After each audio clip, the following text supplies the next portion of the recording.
Okay, so hey guys, welcome back to another predictions video, and in today's video I'm going to be predicting the Canelo versus Berlanga fight. And so if you're new around here and you haven't yet subscribed, please do so, like the video if you do indeed like the video, and let's get straight into it. So going into this fight, Canelo is 61-2-2 with 39 KOs. And Berlanga is 22-0 with 17 KOs. This fight is fully WBC, WBO, and WBA World Super Middleweight titles. Canelo's last fight was a win via unanimous decision versus Munguia, and Berlanga's last fight was a win via KO in round 6 versus McCrory. Canelo is 34 and he's been pro since 2005, and Berlanga is 27 and he's been pro since 2016.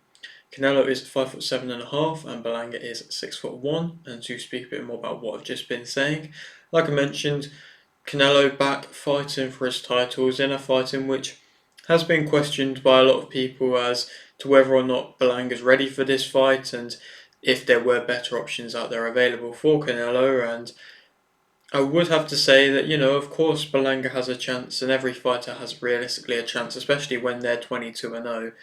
Against somebody like a Canelo, especially when he is, of course, with every fight getting older and older. Now he's 34, this first fight of his since turning 34, I believe. And obviously, like I say, he has a chance, but it is definitely early on in his career, and it's 100% a big step up and a big jump up in opponent for Berlanga. But nonetheless, I think you have to give some elements of credit to the opposition in which Canelo has been facing, because a lot of the time in the past we've seen fighters not fight up-and-coming fighters, up-and-coming guys, because they've not seen that there's really been much of a point in that, and they've been kind of waiting around, not really trying to be so active and just waiting for the big paydays. And I'm not really too sure money-wise what Canelo cares about and what he doesn't, because obviously he rejected the Benavidez fight because apparently there wasn't enough money in there or something like that, but he's accepted the Berlanga one, which I'm sure hasn't really got too much more financial benefit in it. But nonetheless, I mean, like I say, he's still fighting guys who are coming up in arguably their primes in their career and then shutting them down. And so to an extent, you have to give that certain amounts of credit. And I mean, we've recently seen it against Munguia. Munguia was riding such a high and then came into the Canelo fight, and then Canelo showed him who was the superiorness. The same with Charlo before that. He's going in there and he's showing that he can mix it with anybody at any point in their career, realistically. And to be honest, there ain't really loads of people around for him to fight. When you look at the options, there's a lot of options of guys who are, either super fights with like a Crawford, which I doubt will ever actually happen, or guys who are just kind of coming up. And so you have to, like I say, respect Canelo for taking the options available. I mean, obviously everybody wants the Benavidez fight, but when you kind of say that perhaps Benavidez has moved on and that fight's moved on a bit now, perhaps you kind of look at it and be like, well, there ain't really too many other guys in which a lot of people would like to see Canelo in. I don't really care too much for the Crawford fight. I think it would be a huge event. I think it would be a fight in which possibly would be interesting, but I forever will say that there are weight classes for a reason, and I just don't necessarily know if I care too much to see that fight happen, in my opinion. But yeah, so when you look at it, other than that, there aren't too many options. I want to speak after the prediction of possible fights that he could have, and just in general, like I say, I think it's a fight which on paper does make a bit of sense, even though a lot of people are hating on it. And he seems confident coming into this fight. I mean, both fighters do, to be completely honest. I mean, Canelo has been coming with a lot more English, which is made for more entertaining press conferences, to be honest. He's having a few one-liners in which he's got to say, and Berlanga has said a few things and is seemingly coming in confident. Something which I did pick up on was that he said that his fight IQ is superior to anything in which Canelo has faced before, which I do not agree with whatsoever, to be honest. I think there's a lot of guys. I mean, Canelo has fought the who's who realistically and has beaten the majority of them. Even in the fight scene which he's lost, I mean, Bivol and Mayweather are two of the smartest boxers ever, and Berlanga, you kind of got to think that Berlanga isn't able to be that level. And there's no discredit to him as a fighter, but when you brand him as a fighter, you perhaps see him a bit more as a puncher than as a smart kind of high IQ type fighter, in which he's trying to brand himself as now, which will be interesting to see if what kind of strategy that might lead into him bringing into the fight. And Canelo perhaps is coming into this one a bit more riled up. I mean, I'm not really too sure. Like I say, he seems confident.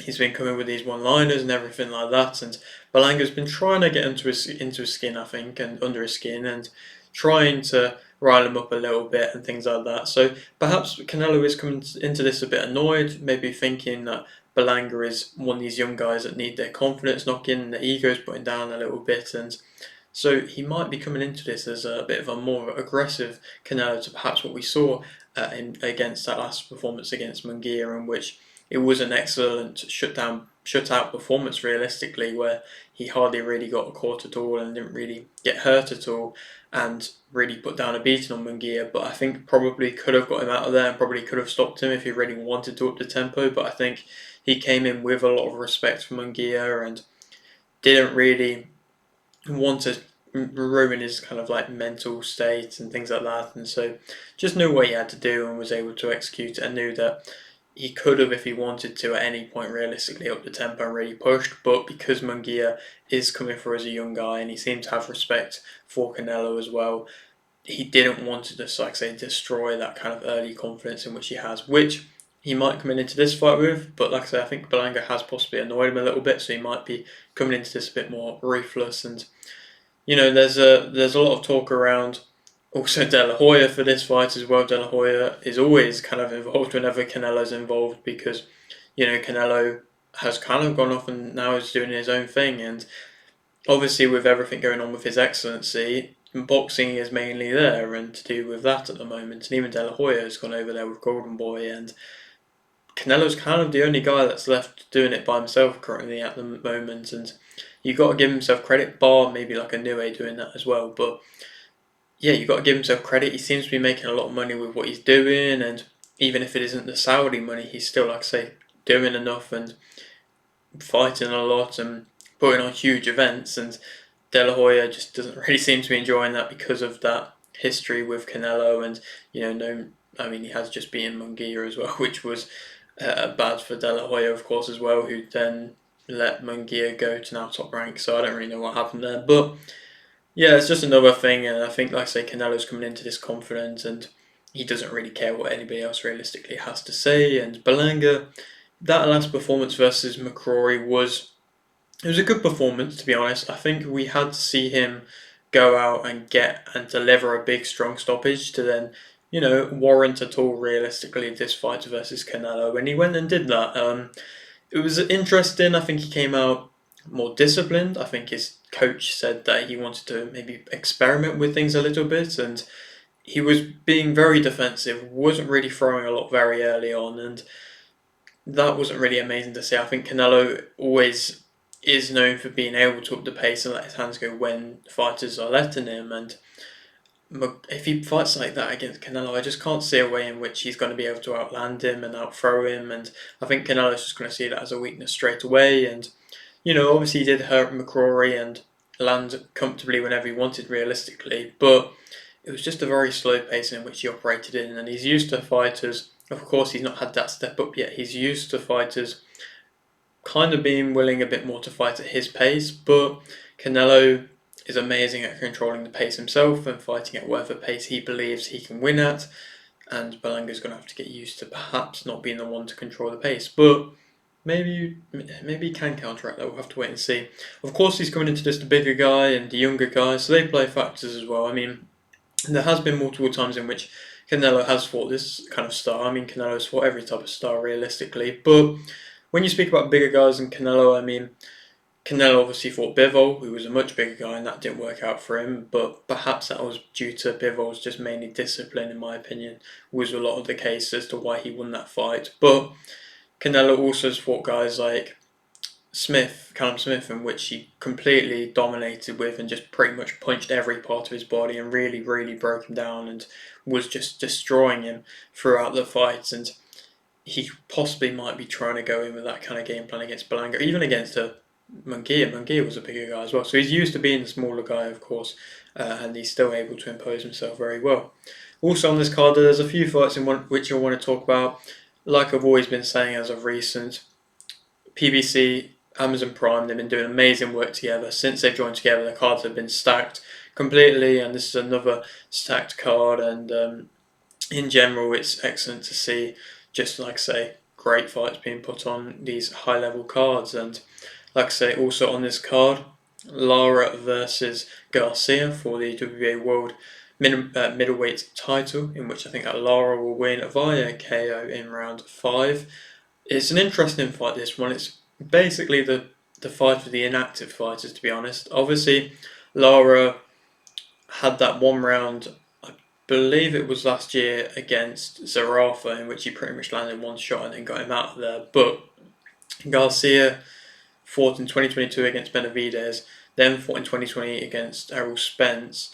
So in general, they haven't been fighting a lot, and now they're coming into a fight in which I think makes sense as a fight. I think if you're going to put any of them two in any of their fights, that fight probably makes sense the most. Like I say, the two fighters in which are at a arguably similar point to an extent in their careers, but are two like excellent fighters with really high IQs. Another guy in which Canelo's fought with a really high IQ is Erislandy Lara, and Lara has always been known for being just one of the best southpaws around, and Garcia is somebody who's got amazing counters and is a really high level operator, and of course has gone through the weights and been able to win some huge fights and become champion in, like I say, now multiple different weights. And the only reason I'm saying that Lara I think is going to be able to beat Garcia, I think first of all, if it goes into the later rounds, it could become a really interesting fight and contest. Of course, Lara being 41, 42 now,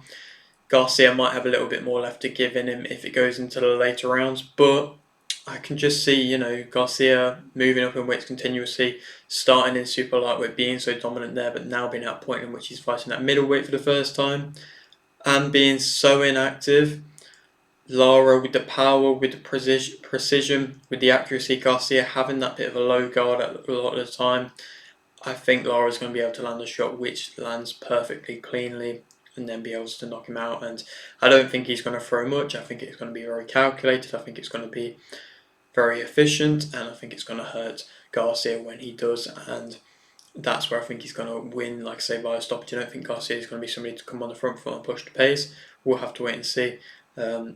But yeah, I think, like I say, Lara by a stoppage. First time with Garcia dealing with the middleweight power. I don't think he's going to be able to handle it. Then also Plant versus Macumbi for the interim WBA World Super middleweight title, in which I think that Plant will win via TKO in round 4. Plant's not really coming off a bad showing against Benavidez. I think it wasn't a poor fight at all, and it's a fight in which Benavidez was just able to come on better into the later rounds and was physically that much stronger and able to just land a lot more cleaner into them later rounds. But I still don't think, like I say, it was a bad performance from him. I think he was winning a lot of the earlier rounds and still showing that boxing IQ. Yet again, another Canelo opponent which has a high level IQ that he was able to operate with, and I think he was throwing, countering well, doubling up on shots very nicely and throwing combinations excellently, and perhaps wasn't able to deal with just the strength of Benavidez. This probably was the main factor. Macumbi, this is a big opportunity for him, but I just don't believe he's going to be able to handle Plant, and I think Plant is going to be the superior boxer. I think Macumbi is a bit messy, and I think Plant's going to be able to counter him very well and be able to see him come in and be able to time him, and that's where I think inevitably he's going to be able to get a stoppage win. And Plant's, at all these events kind of calling out every type of fighter, and so you never really know who he's going to fight next, but I still think he is one of the top guys around the super middleweight division, and I would like to see him go in with some of the big guys coming up. Like I say, there are some big names coming about. I think a Plant vs Pacheco fight would be a huge fight. I think a Plant vs Munguia, a Plant versus Mbili, they're all great fights, and so we'll have to wait and see what happens, of course, with this fight first, but then if he can progress and then possibly work his way back up to a world title fight and possibly a rematch versus Canelo. Also on this card is Fulton vs Castro, in which I think Fulton will win via unanimous decision, and Fulton after the Inoue fight was getting a lot of slander, a lot of hate. People saying he's not really as good as what we kind of thought he was, and he was never really that good in the first place, which I think is really harsh to say, to be completely honest. But I still think he's a very, very high technical level fighter, and Castro has been in with some tough guys. He's been able to go to decisions against these tough guys. But I think this fight in which Fulton, if he sticks with his boxing, if he is moving as well in which he normally does, and he's still as confident, I think he could comfortably get a unanimous decision win there. And I think it's good matchmaking. It's good. It's a good fight in general. In general, it's good to see Fulton back, and of course, it's that being at a new weight as well. I believe, like I say, unanimous decision, comfortable win for Castro if he is. I mean, for Fulton if he is able to fight in which way in which we normally in previous fights have seen him fight against the likes of Daniel Roman. That was a great win for him as well. Brandon Figueiredo, and so Figueroa. There has been some excellent fights in which he's been in, and people just can't forget that. And I really hope he can come into this one and remind people just how good he is. And then the final fight, which I'm going to talk about, is Romero versus James or James for the for no belt, in which I think Romero will win via unanimous decision. Romero coming back after the bad stoppage versus Pitbull Cruz. Pitbull Cruz, of course, then went on to lose versus Rayo Vallecano and lost realistically quite.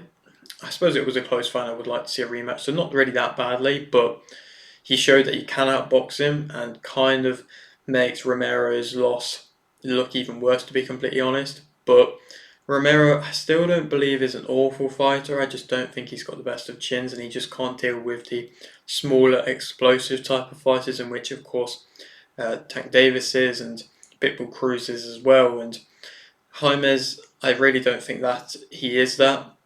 I think he's slower than that of Romero. I think of course, he has a lot less experience. This is his first 12 rounder, I believe. I think Romero is going to be able to let his hands go more comfortably, more relaxed.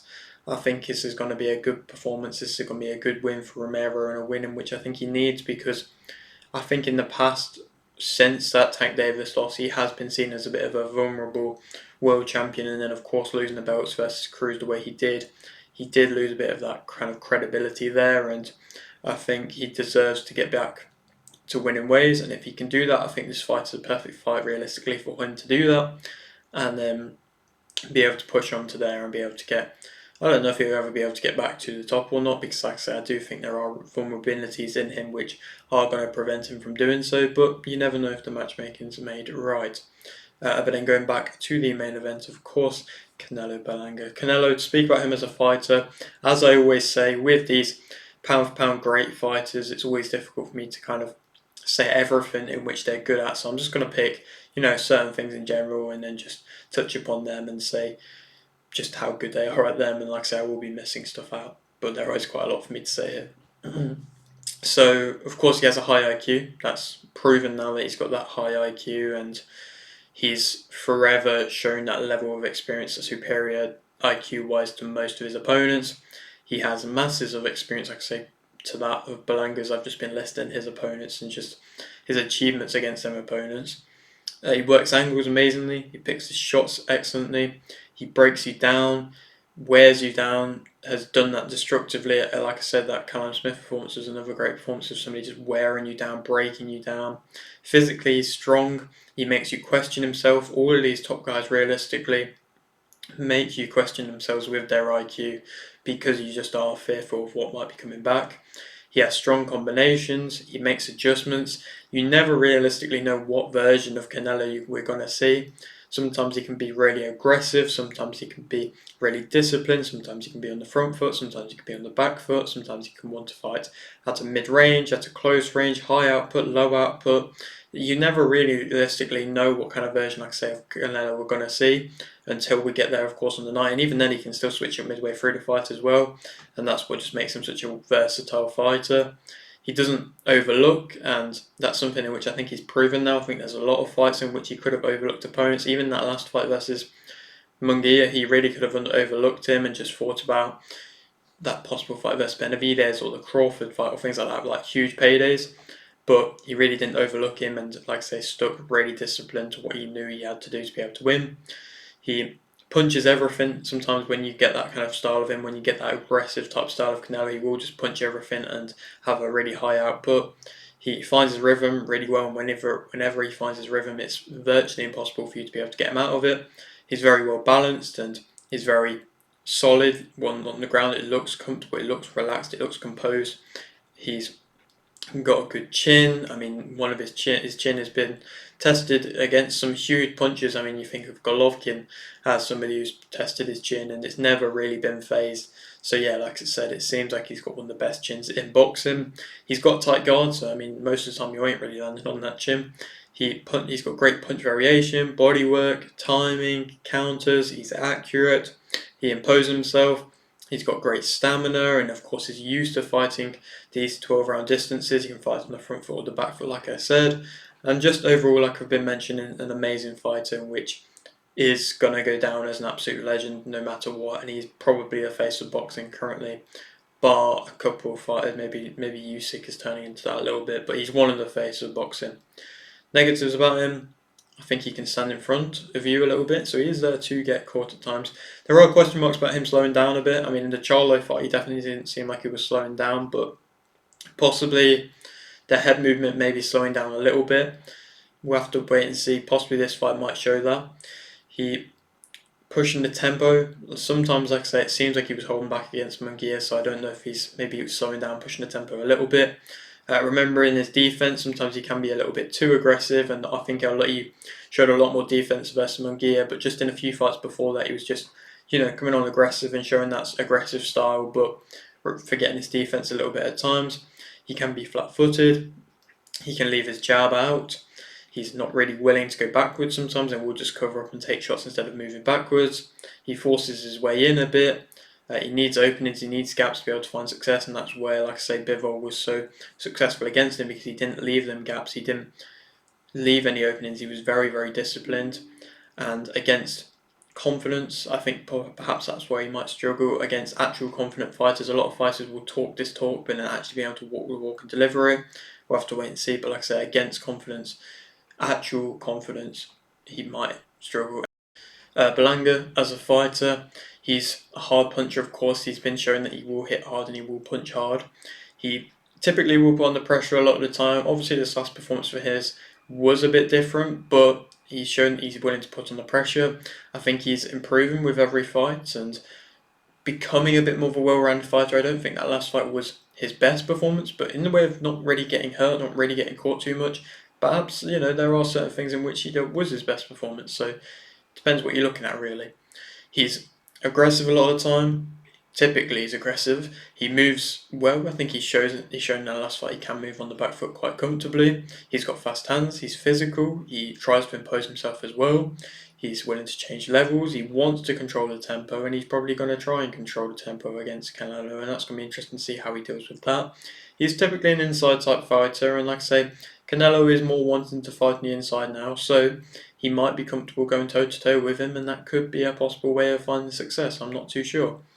He's got that high guard, and he lets his hands go later on, especially in fights, and like I say, I think he does improve throughout fights.